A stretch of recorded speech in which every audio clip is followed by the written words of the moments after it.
नमस्कार मित्रांनो, कसे आहात? बरे आहेत ना? माझ्या यूट्यूब चॅनलमध्ये मी तुमचं स्वागत करत आहे.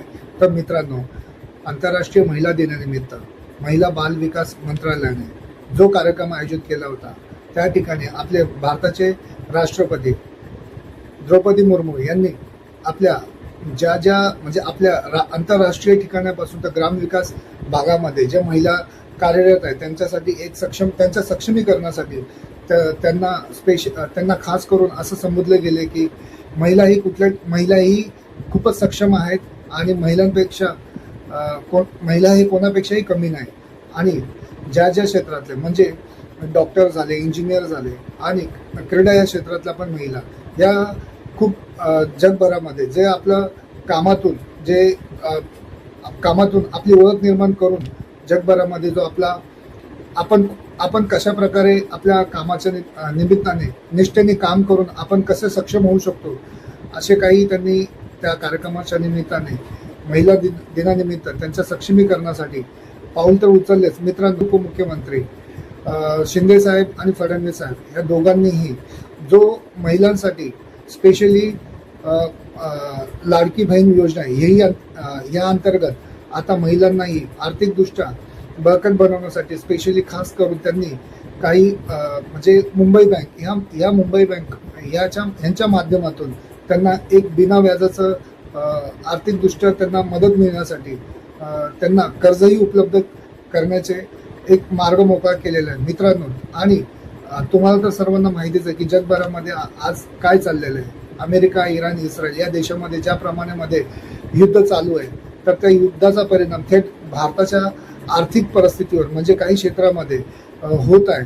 मित्रांनो, तुम्हाला सांगतो, जैनपेठी सारख्या ठिकाणी फार मोठ्या प्रमाणामध्ये म्हणजे फळभाज्या म्हणा किंवा अनेक अतिशय महत्त्वाचे जे एक्सपोर्ट होणारे ज्या वस्तू आहेत त्या अक्षरशः ठप्प झालेल्या आहेत. तर साधारण जर हे आपलं युद्ध एक हप्ता किंवा 20 दिवस किंवा 15 दिवस त्यापेक्षाही जास्त चाललं तर त्याचे परिणाम भारताच्या काही आर्थिकदृष्ट्या क्षेत्रामध्ये तर येणारच आहे मित्रांनो.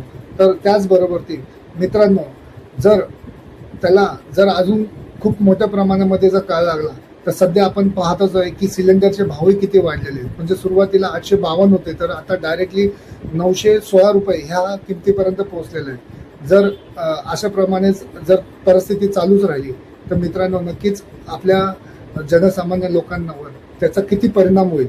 आणि अर्थात बालेन हे एक गायकापासून ते एक रॅपरपासून त्यांचा राजकारणी प्रवास त्यांनी RSSP या पक्षाच्या माध्यमातून त्यांनी जी निवडणूक निवडली होती त्यामधून ते अक्षरशः नेपाळचे सर्वात देशातील यंग असे पंतप्रधान ठरलेले आहेत. आणि त्याचबरोबर मित्रांनो, आता आपण पाहतोच आहोत की आपल्या भारताचे पंतप्रधान यांनी आपल्या भारतावरती कुठल्याही प्रमाणामध्ये ताण येऊ नये यासाठी तेही आता त्यांच्या मंत्रिमंडळामध्ये सर्वांना कशा प्रकारे काम करायचं आहे हेही ते संबोधित करत आहे. तर मित्रांनो, आपल्याला जवळजवळ येणाऱ्या काही महिन्यामध्ये किंवा काही दिवसामध्ये जसे आपण न्यूज पाहत आहे, न्यूज ऐकत आहोत, तसंच डोनाल्ड ट्रम्प यांचे काही मी न्यूज ऐकलेले आहेत की साधारण जे न्यूज येत आहेत म्हणजे की आम्ही युद्ध बराच काळ आम्ही करू शकतो, आम्ही चर्चा इराण, इस्रायल या देशामधून ज्याप्रमाणे युद्ध चालू आहे तर त्याचे परिणाम थेट काही इंटरनॅशनल जे व्यवसाय आहेत म्हणजे हॉटेल्स त्याच्यावरती दिसून आलेले आहेत. तर मित्रांनो, अशा परिस्थितीमध्ये जे काही नवतरुण आहेत, जे तरुण मंडळी आहे भारतातून जे बाहेरच्या देशामध्ये काम करत आहे, तर त्यांचाही जो ताणतणाव वाढत आहे मित्रांनो. अक्षरशः मी तुम्हाला एक बातमी शेअर करत आहे यूट्यूबच्या माध्यमातून. मित्रांनो, माझाही एक बाहेरगावी मित्र आहे, तो काही वर्षापासून चांगल्या प्रकारे काम करत आहे. हल्लीच माझं त्याच्याशी काही ह्या सर्व चालू घडामोडीच्या विषयावरती जास्त व्हॉट्सअपवरती काय मेसेज म्हणजे त्याची फॅमिली बरी आहे की नाही हा मी त्याला व्हॉट्सअप केला आणि त्याच्या माध्यमातून त्यांनी सांगितलं की इथं सर्व काही ठीक आहे. परंतु मित्रांनो, तरी काळजी सर्वांना वाटतेच. शेवटी भारत आपलाच देश आहे. यामध्ये सर्वजण सुरक्षित आहे ही सर्वात आजची मोठी गोष्ट आहे.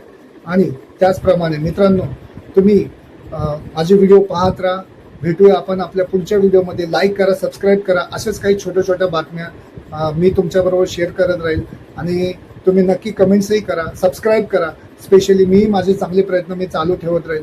तर मित्रांनो, मी नेहमीच माझा व्हिडिओ समाप्त व्हायच्या अगोदर नेहमीच बोलतो की सेफ राहा, हॅपी राहा, हेल्दी राहा. भेटूया आपण आपल्या पुढच्या व्हिडिओमध्ये. Okay, bye, take care.